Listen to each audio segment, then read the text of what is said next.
Hello, everybody. Welcome to the second live voice chat session of the V2 Discord. Starting off with, first of all, political correctness. So here's the thing. There are various people that think that there should be some type of formal V2 policy that is politically correct. Now, this is a very broad type of thing to talk about. So I wanted to know, what do you guys think it means to be politically correct, first of all? I think it's just I think oh, sorry, go ahead. Oh, I think politically correct is kind of a subjective term because everyone's offended by different things, so it's sort of difficult to define. Right. I know that it's a general term, but that's why I wanted to know your guys' input so that way we could combine each of your opinions and try to make some kind of general policy that we could all agree on in the case that we do actually implement this type of policy. Well, we definitely can't have people bashing each other on religion, race, or sexual orientation. I feel like that's definitely true. Yeah. That would fall, I guess, into the being politically correct. I feel like there is just one solution that could, out of many, help with reducing the amount of issues with political correctness. And I think that just comes with tactfulness. And that's just basically just being aware of what you're saying and using your language and how you communicate so that no one can interpret anything that you say as being negative or anything that's politically incorrect. There was one topic that I was kind of interested in talking about with all of you, which was humor. Now, Vlad, which was the one who originally posted about political correctness on the forums back on the 23rd of January, he talked about the fact that dark humor was going to be a huge problem. What is dark humor to you? And at what point does the V2 staff have to draw the line and commit to the fact that after that line, there can't be darker humor? I mean, it's inevitable. It's going to happen. There's going to be a lot of that stuff. And dark humor is such a broad spectrum too.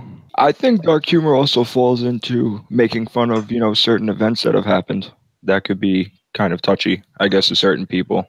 Context matters in this case. Yeah. I'd like to say. I mean, I studies online that have kind of going back to dark humor that have shown that events and the most tragic things that happen can end up being the best source for the funniest type of comedy.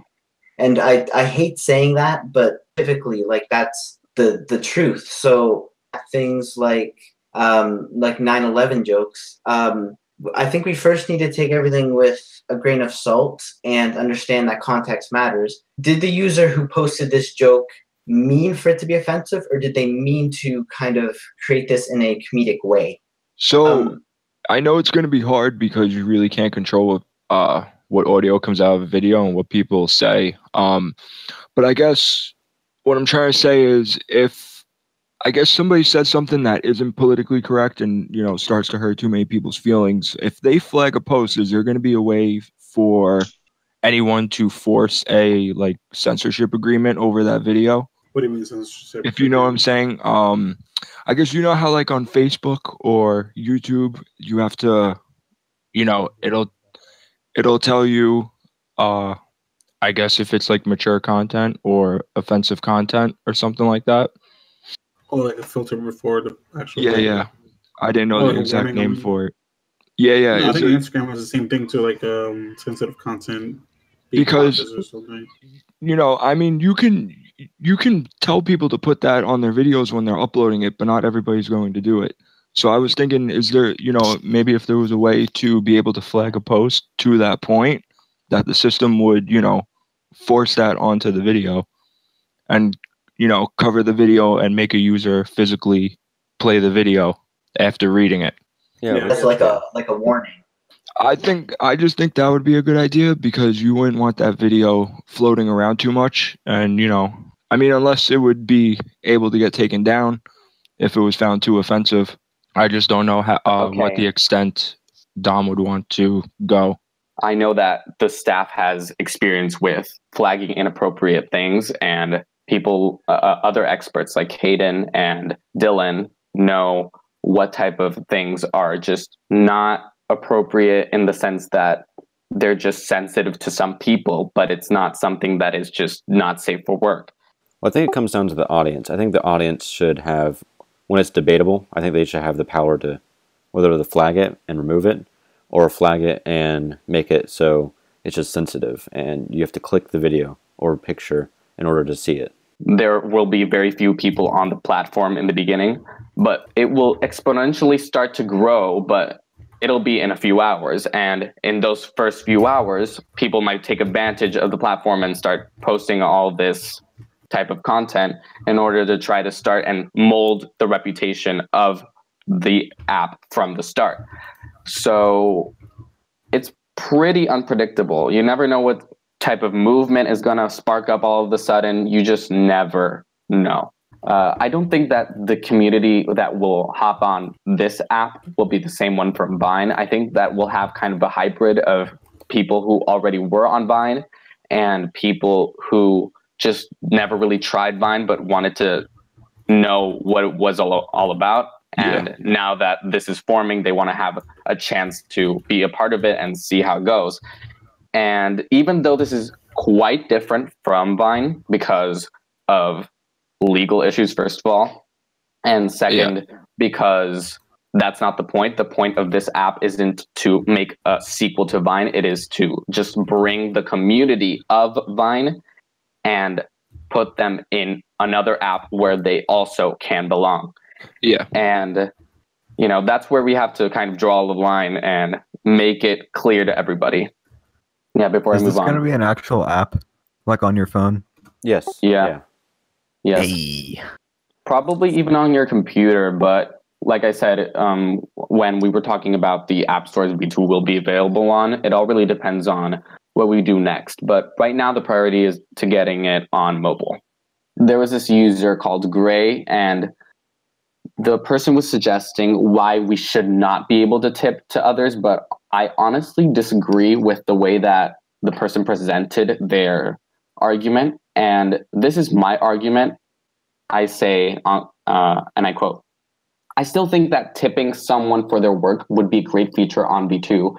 But like Gray said, people shouldn't get prizes for donating to a user they like. Donating money to a user should be an act that is completely anonymous, voluntary, and not because they want something in return. Because the act of doing this type of exchange isn't donating, it's just doing business. On the other hand, a donation page that offers prizes to the biggest donators would make more people famous on the app, which while it might ruin a part of the content published on V2, it definitely could help grow the number of V2 users that are new monthly substantially. And like I said, the only way content on V2 might its quality is if prizes like shoutouts and team posts are made with the best donors. If the way users do donations on V2 is anonymous, it shows that the donor genuinely wants the artist receiving the donation to keep creating, and that the donor doesn't expect any compensation in return. This way, the user who receives money also can't credit any donors in particular. They can only credit their fan base in general for giving them all the money they have given him by donating to the user.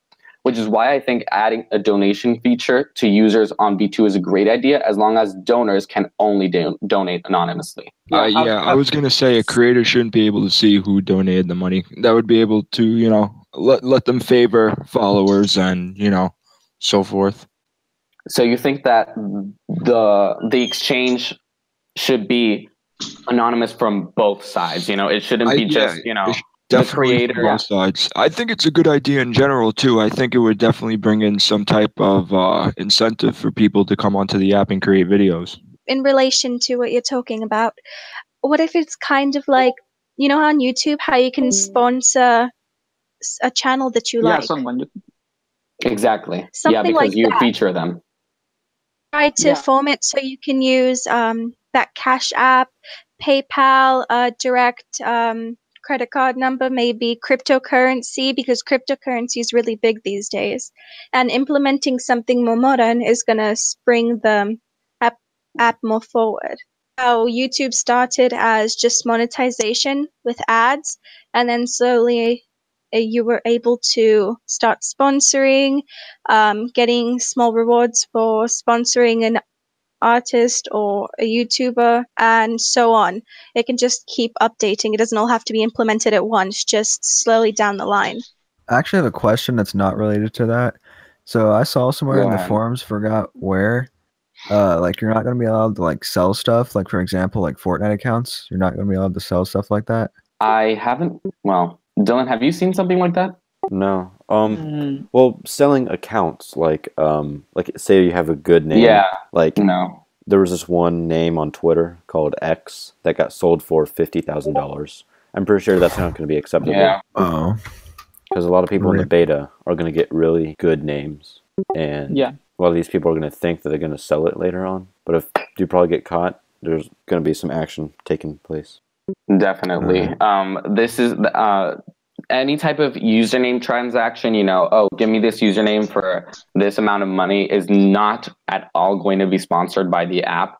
And if you do try to do this, you run the risk of getting flagged by the community and or staff, and you run the potential risk of getting banned from the app. Here's the thing: when it comes to names, such as let's say someone hypothetically takes Casey Neistat or something, and they take Casey Neistat as a whole username. Well, in that case, I feel like that person would be the owner of that username, unless one of two things happen.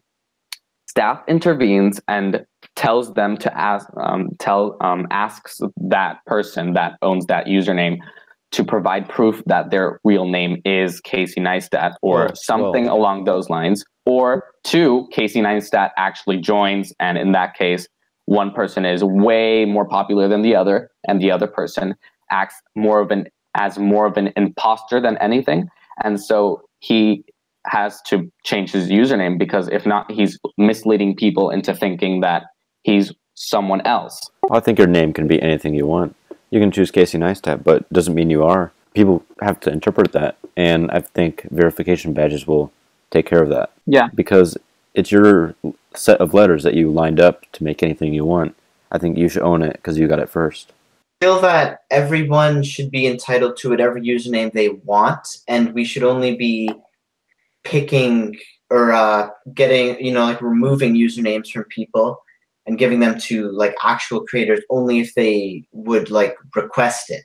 It's like a first come first serve basis. Yeah, definitely. But I wouldn't worry too much about people who, like, for example, if somebody took like @JakePaul or something, wouldn't necessarily worry about them getting big on the app just from the username alone.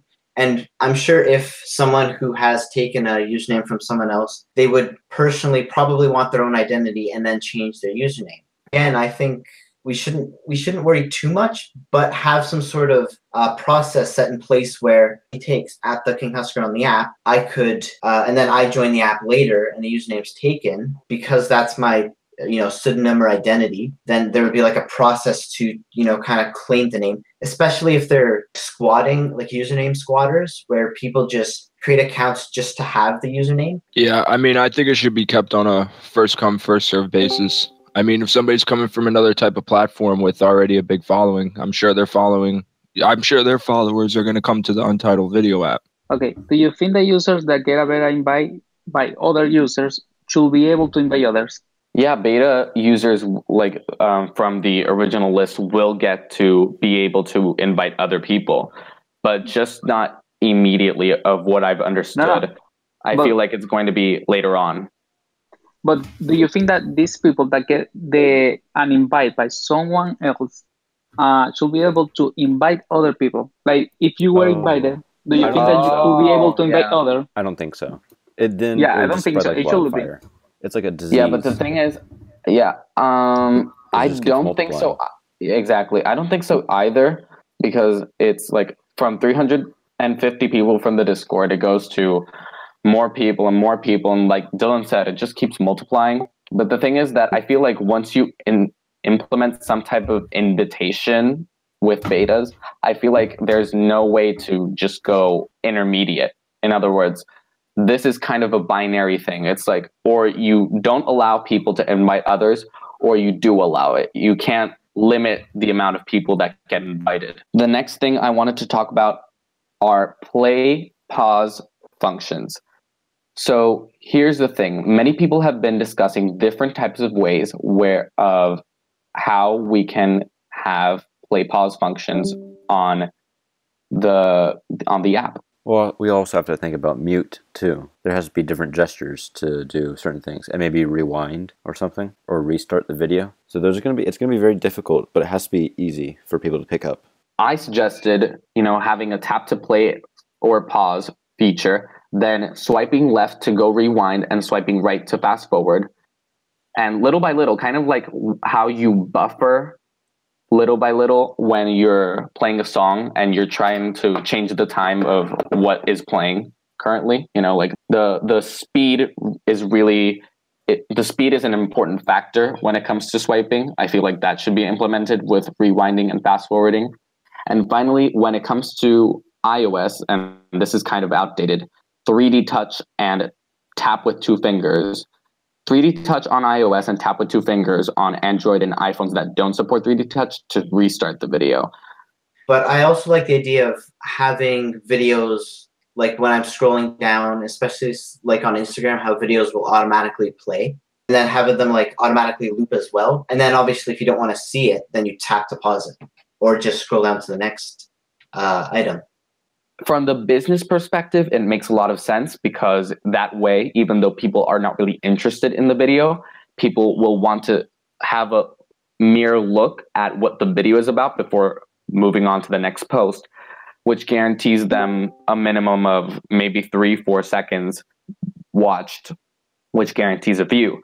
And the more views Facebook and Instagram get, the more they can brag about it on their conferences to other people. Oh, we've had over 2 billion views. Yeah, but views of 3 seconds that people don't really care. So I get the idea of having like a setting for the, to turn autoplay on and off. But another issue that could arise is if autoplay is off, people only watch videos, based on the thumbnail. Yeah, well, based on the first frame of the video, and if thumbnails are something that's going to take place, which can kind of, push people away from, because this video looked, so I skipped it. Well, it could have been something that they actually liked. That they would have liked. Because I get how autoplay can be annoying, but maybe if it's like it autoplays but it's muted, and then you just see the visuals, and if you think you're interested, then to tap so the audio plays with the video or something like that. If somebody truly doesn't like autoplay,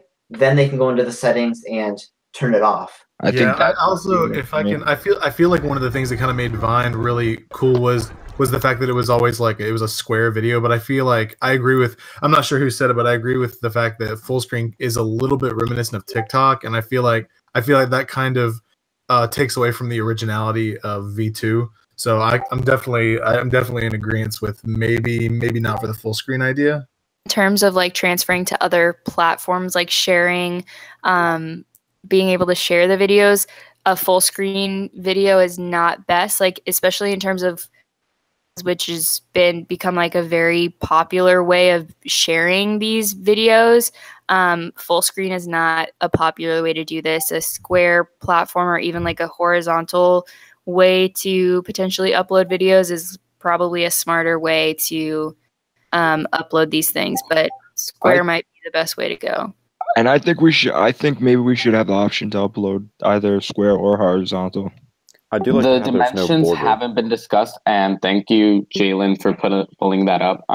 The main point, that's the official screenshot that Dom had posted a while ago.